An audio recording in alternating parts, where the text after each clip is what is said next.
Le troisième apport, le digital est un facteur de motivation.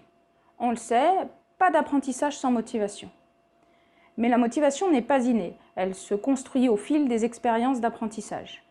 L'engagement cognitif des étudiants et leur persévérance vont dépendre de 3 éléments.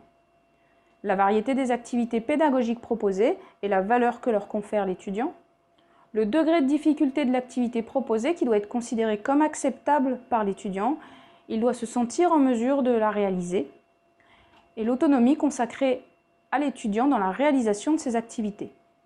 Ces 3 déterminants de motivation, variété des activités proposées, perception de leur contrôlabilité et autonomie dans leur exécution sont très largement facilités par le recours au numérique.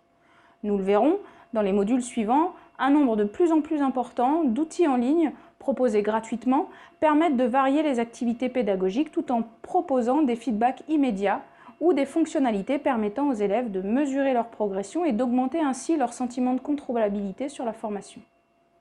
Enfin, citons un dernier facteur de motivation propre au digital, la gamification des ressources ou des parcours qui consistent à reprendre les codes du jeu.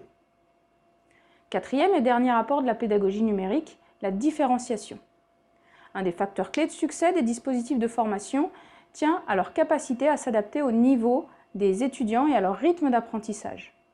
En présentiel, la mise en place d'une pédagogie réellement différenciée est difficile, mais elle peut être facilitée par la mise à disposition de modules ou de parcours en ligne.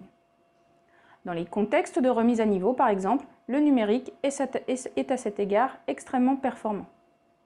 Voilà les principaux apports de la pédagogie numérique. Bien sûr, cet inventaire n'est pas exhaustif et vous serez amené probablement à en identifier vous-même de nouveau en digitalisant vos propres dispositifs de cours.